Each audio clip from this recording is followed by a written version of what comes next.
1924 ஒரு ஒப்பந்தம் சென்னை மாகாணத்திற்கும் கர்நாடகத்திற்கு இருந்தது. 50 ஆண்டுகள் ஒப்பந்தம். அந்த ஒப்பந்தத்தை 74ல புதுப்பிச்சிருக்கணும். ம். ஆனால் திரு கருணாநிதி அவர்கள் புதுப்பிக்க தவறிட்டாருங்கிற குற்றச்சாட்டு அவர் மேல இருக்கு.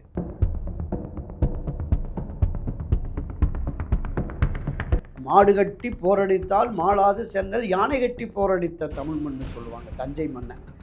அது இன்னைக்கு அந்த மிக வேதனையான சூழல். விவசாயிகள் வருடத்துக்கு 365 நாளும் போராடிக்கிட்டு இருக்காங்க. எல்லா தரப்பு விவசாயிகளும், காவிரி பகுதி விவசாயிகளாகட்டும், முல்லைப்பெரியார் பகுதி கூட இப்போ கேரளாவுக்கு எதிராக போராடிக்கிட்டு இருக்காங்க. அப்போ விவசாயிகள் போராட்டம் ஒன்றே குறிக்கோளுங்கிற மாதிரி வந்துட்டாங்க.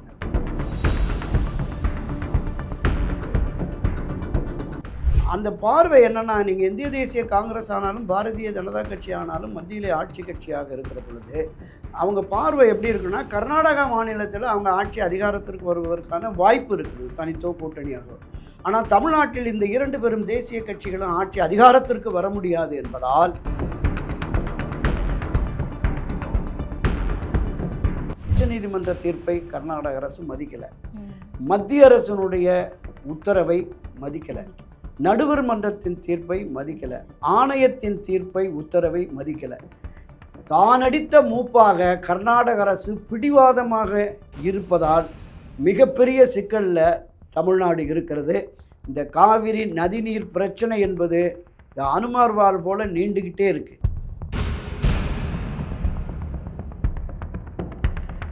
அப்போ இந்த நிலைகளை எதிர்கொள்கிற விவசாயிகளின் வாழ்வாதாரத்தை காப்பாற்றுவதற்காவது கர்நாடக அரசோடு பேச்சுவார்த்தை நடத்தி வாதாடி போராடி தண்ணீரை பெற்று வர வேண்டிய கடமை தமிழ்நாடு முதலமைச்சர் திரு ஜோசப் விஜய் அவர்களுக்கு இருக்கிறது. சாதித்து வருவாரா?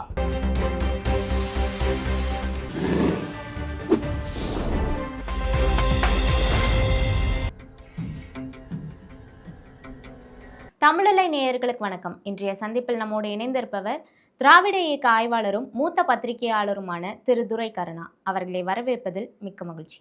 வணக்கம் ஐயா. வணக்கம் சகோதரி, நலமா இருக்கீங்களா? நலம் நலம். நீங்க நலமா நல்லா. இருக்கீங்க? தமிழகத்துல நீர் பற்றாக்குறை, காவேரி படுகை பிரச்சனை தீர்ந்த பாடில்லை. இன்னும் அது வளர்ந்துட்டே இருக்கு. இப்போ காவேரி மேலாண்மை உத்தரவிட்டதுபடி கர்நாடகா அதை மதிக்காம இன்னுமே அந்த சூழல் தொடர்ந்துக்கிட்டே இருக்கு. அப்படி பார்த்தா இந்த காலத்துலலாம் ஜெயலலிதா அம்மையாராக இருக்கட்டும், கலைஞராக இருக்கட்டும், அந்த மூத்த தலைவர்கள் எல்லாருமே காவேரி பிரச்சனைக்காக டெல்லியில் போய் பிரதமரை சந்தித்து ஒரு அழுத்தத்தை கொடுத்தாங்க. அந்த அழுத்தம் இப்போ உள்ள அரசுக்கிட்ட இல்லை. அது ஏன்? காவிரி பிரச்சனையை பொறுத்தளவில் இது ஒரு நீண்டகால பிரச்சனை. கிட்டத்தட்ட ஒரு 50-60 ஆண்டுகளாக தமிழ்நாட்டில் ஒரு மிகப்பெரிய ஜீவாதார பிரச்சனையாக இருக்குது. இதில் என்னென்னா, தமிழ்நாட்டை பொறுத்தளவில் இது ஒரு சபிக்கப்பட்ட பிரதேசம் அப்படின்னே சொல்லலாம். இங்கே ஜீவநதி எதுவுமே கிடையாது. ஒரே ஒரு நதி, தாமிரபரணி நதி. அதுவுமே திருநெல்வேலி தூத்துக்குடியோடு முடிஞ்சிருது. தமிழகத்தில் எந்த பகுதிக்கும் அது பயன் இல்லை. அப்போ நாம் தண்ணீருக்காக கர்நாடகாவையும் ஆந்திராவையும் கேரளாவையும் தான் நம்பி இருக்க வேண்டிய சூழல் இருக்கிறது. இப்போ நமக்குன்னு நீர் மேலாண்மையை பலப்படுத்தி பெரிய அளவில் அணைகள் கட்டி தேக்கணும் அப்படின்னாலும், காவிரியிலிருந்து இங்கே பார்த்தீங்கன்னா சமதள பிரதேசமாக இருக்குது. நீங்கள் கர்நாடகா பகுதிகளில் மலை பிரதேசமாக இருக்கும். அங்கே அணைகளை கட்டி தண்ணீர் தேக்குவது என்பது சாதாரணமாக முடிஞ்சிடும். அதனால தான் நம்ம மேட்டூரை தாண்டி பெரிய அளவில் அணை கட்ட முடியலை. திருச்சி பக்கம் முக்கம்புன்னு ஒரு சிறிய அணைகள், தடுப்பணை, கதவணை, அது மாதிரி தான் கட்ட முடிகிறது. அப்போ வருகிற தண்ணீரை சேமிப்பதற்கும் கூட பெரிய அளவில் நம்மகிட்ட இல்லை. அதுதான் மிகப்பெரிய குறைபாடுகள். இந்த காவிரி 1970கள் வரைக்குமே தமிழ்நாட்டில் மழை பெய்தது. இந்த மும்மாரி மழை பொழிவுன்னு சொன்னோம்ல, 70-80கள் வரையிலும் பார்த்தீங்கன்னா தமிழ்நாட்டில் அத்தனை ஆறுகளிலும் தண்ணீர் ஓடும். காவிரி ஆறு, பெண்ணாறு, சிறுவாணி ஆறு, வைகை ஆறு, எல்லா காலத்துலேயும், மழை காலம் இல்லை, பனிக்காலம் இல்லை, வெயில் காலம், எல்லா காலத்துலேயுமே தண்ணீர் நிறைந்து ஓடும். அந்த அளவுக்கு மழைகள் நமக்கு இருந்தது. இப்போ கொஞ்சம் கொஞ்சமாக இயற்கையை நமக்கு சதி செய்து மழை இல்லாதனால பல ஆறுகள், பாலாறு சுத்தமாக வறண்டு போச்சு. அதே மாதிரி நீங்கள் அந்த வைகை ஆற்றின் பகுதி பார்த்தீங்கன்னா, நான் 70களில் திருச்சியில் இருக்கிற போது அந்த வைகை ஆற்றில் தான் நாங்கள் குதித்து நீந்தி நீராடி மகிழ்வோம். எல்லா காலத்துலேயும் தண்ணி இருக்கும். ஆடி 18 பெருக்கெல்லாம் அப்படியே கரை கடந்து ஓடும். அந்த ரயிலில் வர்றபோது இளைஞர்கள் அங்கேருந்து டைவ் அடித்து குளிப்பாங்க. அந்த காலமெல்லாம் இப்போ போயிடுச்சு. தண்ணியே பார்க்க முடியல. அங்கங்கே மணல் திட்டுக்களாகவும் மரங்களாகவும் கிடக்கு. அந்த அளவுக்கு மோசமான நிலை. ஆட்சி அதிகாரத்திலே இருந்தவர்கள் போராடினாங்க. பல காலமாக நம்ம பார்த்த ஒரு 50, 60 ஆண்டுகளாக இந்த போராட்டம் நீடிச்சு. மரியாதைக்குரிய முன்னாள் முதல்வர் கலைஞர் கருணாநிதி காலத்தில் தான் இது தீவிரமடைஞ்சது. என்ன அப்போ குற்றச்சாட்டு வந்ததுன்னா, 1924 ஒரு ஒப்பந்தம் சென்னை மாகாணத்திற்கும் கர்நாடகத்திற்கும் இருந்தது. 50 ஆண்டுகள் ஒப்பந்தம். அந்த ஒப்பந்தத்தை 74ல் புதுப்பிச்சிருக்கணும். ஆனால் திரு கருணாநிதி அவர்கள் புதுப்பிக்க தவறிட்டாருங்கிற குற்றச்சாட்டு அவர் மேலே இருக்குது. 70, 71 காலகட்டத்தில் தஞ்சை விவசாயிகள் நீதிமன்றத்துக்கு போனாங்க, உச்சநீதிமன்றத்துக்கு போனாங்க. அதன் மூலமாக நம்ம தீர்வு கிடைக்கும், நிரந்தர தீர்வு கிடைக்கும்னு நம்பினாங்க. அன்றைய முதலமைச்சர் திரு கருணாநிதியை அன்றைய பிரதமர் இந்திரா காந்தி அழைச்சி, இது நம்ம பேச்சுவார்த்தையிலே தீர்த்துக்கலாம், இதுக்கு எதுக்கு நீங்கள் நீதிமன்றத்தை நாடணும் அப்படின்னு. தஞ்சை விவசாயிகள் மாநில அரசையும் ஒரு பங்குதாரராக அதில் இணைத்து தான் இந்த வழக்கை வாதாடணும்னு விரும்பினாங்க. அன்றைய தினம் அது இந்திரா காந்தி கேட்டுக்கொண்டதற்கு இணங்க அந்த வழக்கை எல்லோரும் வாபஸ் வாங்கிட்டாங்க. அதன் பிறகு தான் இந்த அணை கட்டுதல் என்பது கர்நாடக மாநிலத்தில் ஹேரங்கி, ஹேமாவதி, கிருஷ்ணராஜ சாகர்னு 2-3 அணைகள் கட்ட தொடங்கிட்டாங்க. அந்த 70களில் அணை கட்டுற போதாவது தடுத்திருக்கணும் அப்படிங்கிற மாதிரி திரு கருணாநிதி மீதான குற்றச்சாட்டு இருந்தது. அன்றைக்கு முதலமைச்சராக இருந்தது. நமக்கு போதுமான அளவுக்கு தண்ணி வருது, அதனால் அது ஒன்றும் பிரச்சனை இல்லை அப்படிங்கிற மாதிரி இருந்தது. நீங்கள் அதுக்கும் முன்னதாக பார்த்தீங்கன்னா 50களில் மாநில பிரிவினை வந்ததில்லை. மாநிலங்களை மொழிவாரி மாநில பிரிவினை வருகிற பொழுது இந்த காவிரி உற்பத்தி ஆகிற அந்த குடகு பகுதியும் தமிழ்நாட்டோட சேர்க்கணுங்கிறது தான் தமிழர்கள் விருப்பமாக இருந்தது. அந்த காலகட்டத்தில் தலைவர் காமராஜர் பெருந்தன்மையோடு விட்டுட்டு அவருக்கு ஒரு பெரிய தேசிய பார்வை, எங்கே இருந்தால் என்ன, எல்லாமே ஒன்று தானே, சென்னை மாகாணம்னா அதுவும் இணைந்த பகுதின்னு. அதே மாதிரி கர்நாடகாவில் அந்த பீர்மேடு பகுதி அது எல்லாமே தமிழ்நாட்டில் சேர்க்கணும்னு சொன்னபோது அங்கே பணிக்கர்னு ஒருத்தர் அந்த கமிட்டியில் இருந்தார், இந்த மாநில பிரிவினை கமிட்டியில். அவருடைய வேண்டுகோளை ஏற்று அதிகம் கொடுத்துட்டார். தேவிகுளம் பீர்மேடு பகுதியுமே கொடுத்துட்டார். இப்படி இழந்ததனுடைய விளைவு இன்றைக்கி நம்ம மிகப்பெரிய அளவில் அந்த மாதிரி தலைவர்கள், பெருந்தலைவர் காமராஜர் போன்ற தலைவர்கள் இப்படியெல்லாம் பின்னாடி பிரச்சனை வரும், தண்ணிக்காகதெல்லாம் கோர்ட்டு கேஸுன்னு அலைய வேண்டிய நிலை வருங்கிறத அவங்க உணரலை. அதனுடைய விட இப்போ நாம் அதை அனுபவிச்சுக்கிட்டு இருக்கோம். கர்நாடக மாநிலத்தில் இந்த அணைகள் கட்டியதற்கு பிறகு தண்ணீர் நமக்கு குறைவாக வர ஆரம்பிச்சது. மழையுமே பெரிய அளவில் இல்லை. இந்த மாதம் மாதிரிங்கிறது ஆண்டுக்கு ஒரு மாதிரி பேசுகிறது பெரிய விஷயமாகி போச்சு. அதனால் டெல்டா பகுதிகளில் பல லட்சக்கணக்கான ஏக்கர் நிலங்கள், விளைநிலங்கள் கம்பெனியாக அதுகளாக வீடுகளாக மாறி போயிடுச்சு. அதே நேரத்தில் கர்நாடகத்தில் பார்த்திங்கன்னா கிட்டத்தட்ட ஒரு 25 லட்சம் ஹெக்டேருக்கு மேலே அவங்க பாசன பரப்பு கொண்டு வந்துட்டாங்க இந்த அணைகள் எல்லாம். டெல்டா பகுதி, காவிரி பகுதி தான் நமக்கு சோழநாடு சோறுடைத்துன்னு பேசுவோம். நடந்தாய் வாழி காவிரிலாம், காவிரியை பற்றிய நம்முடைய காவியங்கள் இலக்கியங்களும் பெரிய அளவில் புகழ்பாடக்கூடிய நிலையாக இருந்தது. மாடு கட்டி போரடித்தால் மாளாது சென்னல், யானை கட்டி போரடித்த தமிழ் மண்ணு சொல்லுவாங்க, தஞ்சை மண்ணை.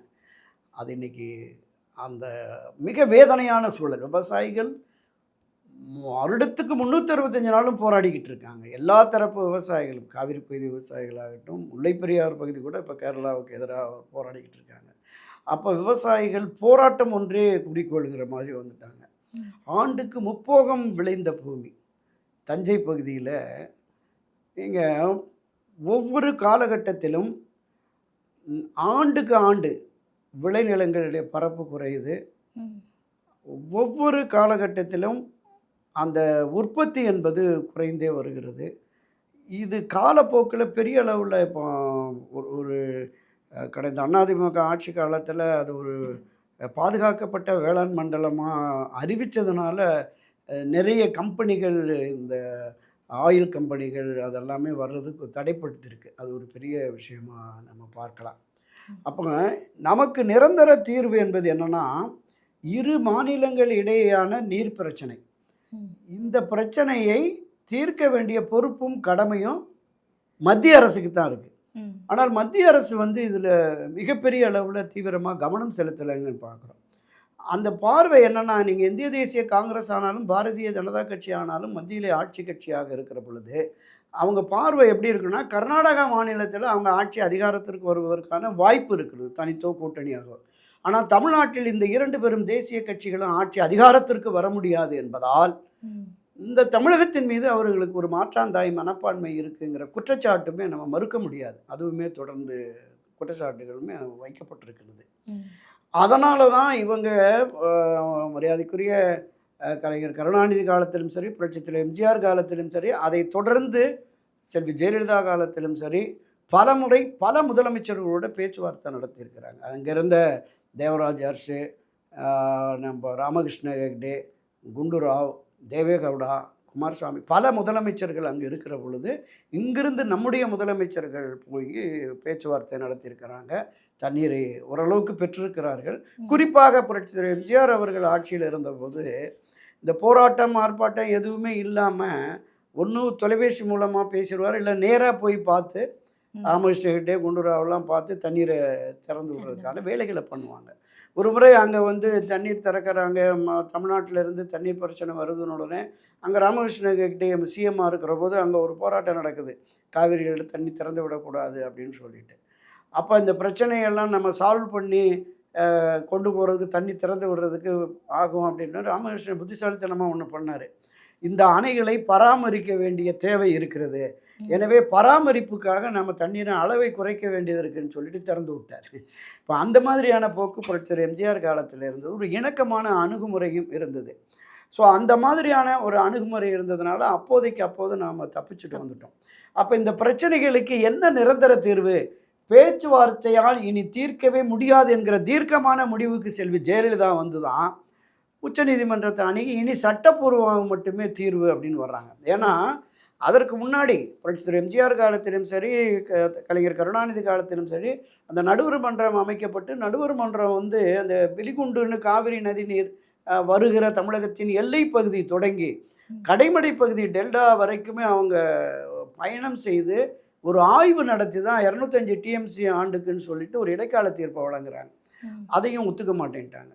அதற்கு பிறகு இறுதி தீர்ப்பு வர்ற போது எங்களுக்கு கூடுதலாக தண்ணீர் வேணுங்கிற மாதிரி கேட்டு கிட்டத்தட்ட 177.2992 டிஎம்சி தண்ணீர் தான் நமக்கு இறுதி தீர்ப்புலன்னு. அந்த தண்ணியுமே கொடுக்காம ஒவ்வொரு காலகட்டத்திலையும் ஒரு 40% 60% தண்ணீர் அந்த அணைகளில் இருந்தாலும் திறந்து விட மறுக்கிறாங்க. அங்கே வருகிற முதலமைச்சர் ஆனாலும் சரி, அந்த நீர்ப்பாசனத்துறை அமைச்சர்களானாலும் ஒரு சொட்டு தண்ணீர் கூட விடமாட்டோம் அப்படிங்கிற. நீங்கள் ஒரு நதி உற்பத்தி ஆகிறது என்றால் அந்த உற்பத்தி ஆகிற நதி பயணிக்கிற கர்நாடக மாநிலத்தை விட மிக அதிக அளவு நம்ம தமிழ்நாட்டில் தான் காவிரி ஆறு பயணிக்கிறது. அப்போ இவங்களுக்கு இந்த பகுதியில் இருக்கிற பல்வேறு கிட்டத்தட்ட 10-16 மாவட்டங்களினுடைய குடிநீர் தேவைகளை, கூட்டு குடிநீர் திட்டம், காவிரி கூட்டு குடிநீர் திட்டம் ராமநாதபுரம் வரைக்கும் இந்த குடிநீர் தேவைகளை இதெல்லாம் பூர்த்தி செய்து பல்வேறு மாநிலங்களில் ஈரோடு, தஞ்சை உட்பட டெல்டா மாவட்டங்கள் ஃபுல்லாக விளைநிலங்களுக்கு காவிரி நதி நீர் தான் வருது. மிகப்பெரிய அளவில் மழை பெஞ்சு அணைகள் நிரம்பி உபரி நீரை திறந்து விட்டு தான் நமக்கு காலங்காலமாக அதை கணக்கு சேர்க்குறாங்க. ஆனால் நமக்கு தேவையான காலங்களில் 6 மாதம் 3 மாதத்துக்குறைய மாதாந்திர அடிப்படையில் எந்த அளவுக்கு நீர் வரும் அப்படிங்கிறதெல்லாமே நமக்கு கொடுத்துருக்குறாங்க.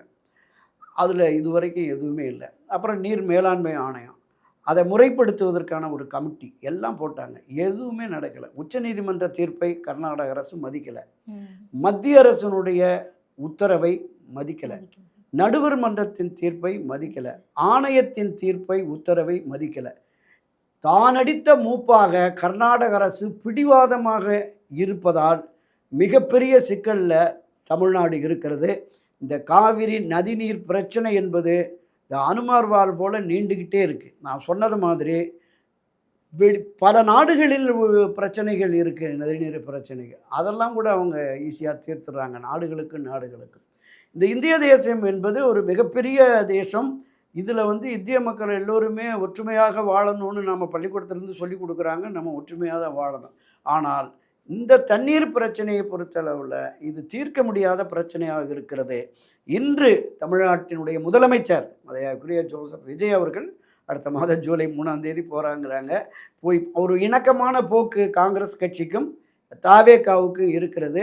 இந்த மக்களின் உணர்வை, இந்த மாநில முதலமைச்சருடைய உணர்வை கர்நாடக முதலமைச்சரும் கர்நாடக அமைச்சர்களும் உணர்ந்து ஓரளவுக்காவது தண்ணீர் திறந்து விடுவார்கள் அப்படிங்கிற நம்பிக்கை நமக்கு இருக்குது. பாப்பா என்ன நடக்குதுன்னு. இப்போ நீங்க சொன்ன மாதிரி வந்து அங்க ஒரு இணக்கமா இருக்கு தாவேக்கா அரசுக்கும், கர்நாடகாவுக்கும் அப்படின்னு சொன்னீங்க.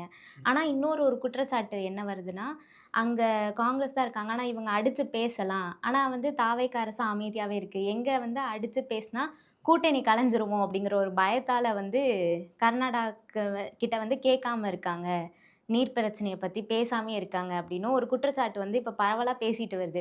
அந்த குற்றச்சாட்டு காரணமா தான் இப்ப ஆகஸ்ட் 3ஆம் தேதியே அவர் வந்து போறாரு, போய் பேச போறாரு அப்படின்னும் வந்து சொல்றாங்க. இத நீங்க எப்படி பார்க்குறீங்க? இல்ல. இப்போ ஒவ்வொரு மாநிலத்திலும் அந்த மாநில மக்கள், அந்த மாநிலத்தில வாழும் அரசியல் கட்சிகளின் போக்கு என்பது ஒரு பிடிவாதமான நிலையில தான் இருக்கு. கர்நாடகத்தை பொறுத்தளவுல அது காங்கிரஸ் ஆனாலும், திமுக ஆனாலும், அண்ணா திராவிட முன்னேற்ற கழகம் ஆனாலும், மற்ற பிற அரசியல் கட்சிகளானாலும், ஏன் காங்கிரஸ் கட்சி உட்பட ம். அந்த கர்நாடக அரசின் நிலைப்பாட்டுக்கு ஒத்து போறாங்க. அவர்கள் என்ன முடிவெடுக்கிறார்களோ அதுதான் அப்படின்னு. அதை மீறி எதுவுமே இல்லை. எந்த அரசியல் கட்சி அங்க இருந்தாலுமே, அவர்கள் அந்த மாநில அரசின், அந்த மாநில மக்களின் நலன் கருதி எங்களுக்கான தேவை இது. எனவே எங்களுக்கு போக மீதம் இருந்தா தான் உங்களுக்குங்கிற பார்வை இருக்கு. தமிழ்நாட்டை பொறுத்தளவுல நாம ஒரு சில விஷயங்களில் ஒரு ஒருமித்த உணர்வோடு செயல்படுகிறோம். இப்ப கடந்த மாதம் நடைபெற்ற சட்டமன்ற கூட்டத்தொடர்ல அந்த ஒரு தீர்மானம் கொண்டு வந்தாங்க. மேகதாது அணை கட்டக்கூடாது அப்படிங்கிற தீர்மானம். எல்லா அரசியல் கட்சியிலும் ஒருமித்து தான் அதில வ ஏகமனதாக தான் அந்த தீர்மானம் நிறைவேற்றப்பட்டு ம். அனுப்பி வைக்கப்பட்டது. அன்றைக்கு காங்கிரஸ் உறுப்பினர் சட்டசபையில பேசின ராஜேஷ்குமார் அவர்கள் அமைச்சராக இருந்தாலும் கூட, கர்நாடக செயல் வந்து சரியானது அல்ல. தமிழகத்திற்கு தேவையான உரிமையை அவங்க கொடுக்கணும் கொடுக்கணும். அப்படின்னாங்க. இந்த மேகதாது அணை கட்டக்கூடாதுங்கிறதுலயும் உறுதியாக இருந்தார்கள். நம் மாநிலத்தில் இருக்கிற திமுக, காங்கிரஸ், அதிமுக எல்லோருமே நம் மாநில மக்கள் பிரச்சனை காவிரியினுடைய அந்த பிரச்சனையினுடைய தன்மை, தீவிரத்தன்மையை உணர்ந்து ஆதரவு நிலைப்பாட்டில இருக்கு. இதே உணர்வு கர்நாடக மாநிலத்தில் இருக்கிற அரசியல் கட்சிகள் இருக்கு. அது தமிழக வெற்றிக் கழகமானாலும், எந்த கட்சியானாலுமே அந்தந்த மாநில மக்கள் நலன், மாநில அரசின் முடிவு அதில தான் இருக்காங்க. அதில தான் நமக்கு சிக்கலே வருகிறது. இப்ப கூடுதலா நமக்கு என்னன்னா, காங்கிரஸ் கட்சி ஆட்சியில இருக்கிறது. காங்கிரஸ் கட்சி தமிழ்நாட்டிலும் ஆட்சியில் பங்கு வகிக்கிறது. ம். அப்ப தேசிய தலைமையான இந்திய தேசிய காங்கிரஸ் கட்சியினுடைய தேசிய தலைமையான ராகுல் காந்தி, சோனியா காந்தி, கார்கே அவர்கள், அவங்க கர்நாடக அரசை வலியுறுத்தி, அவங்க கமாண்டிங் பவர் அவங்களுக்கு இருக்குல்ல. ம். அவங்க கர்நாடக அரசை வலியுறுத்தி, இப்போ வந்து ஜூன் மாதம் 12ஆம் தேதி ஒவ்வொரு ஆண்டும் தண்ணீர் திறந்து இன்னைக்கெல்லாம் கடமடை பகுதி வரைக்கும் போயி, விவசாயம், பயிர்கள் விளைவிக்க வேண்டிய தருணத்தில இன்னும் தண்ணீரை எதிர்பார்த்து இருக்கிறாங்க. போதுமான நீர் இல்லை அப்படிங்கிற மாதிரி நம்ம தமிழ்நாடு அரசு சொல்லுது. கிட்டத்தட்ட ம். 70, 76 அடி இருக்கு. இதிலேயே பாதி குடுத்துடலாம் அப்படி. என்னன்னா, அது ஒரு வாரத்துக்கு கடமடை பகுதிக்கு வர்றபோது அங்க நீர் காலியாச்சுன்னா வறண்டு போயிரும். ம். அதனால இப்ப மழையை எதிர்பார்த்து தான் நம்ம காத்திருக்கோம். கர்நாடகா ஓரளவுக்கு திறந்து விட்டாலும் கூட பெருமளவு மழை அந்த நீர்பிடிப்பு பகுதியில வந்தா தான் ம். கடைமடை பகுதி வரைக்குமே தண்ணீர் போகும். அப்ப இப்போதைக்கு இருக்கிற இந்த உயிர் நீர் அப்படிங்கிற மாரி தான் கடந்த காலங்கள்ல சொல்லுவாங்க. பயிர்களுக்கு உயிர் நீராவது வேணும் அப்படின்னு. இப்ப விவசாயிகள் அததான் சொல்லிட்டு இருக்காங்க. இப்ப சம்பா, குறுவை, தாளடி இந்த ம். முப்போகம் விளைஞ்சது.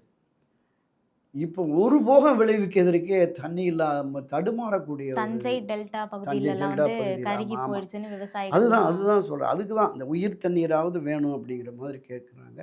நிச்சயமாக விஜய் அவர்களுடைய முயற்சி, மாண்புமிகு முதலமைச்சருடைய விஜய் அவர் பேசின அந்த பேச்சுக்கள், அங்க ஒரு இணக்கமான போக்கு இருந்தால் வரும்.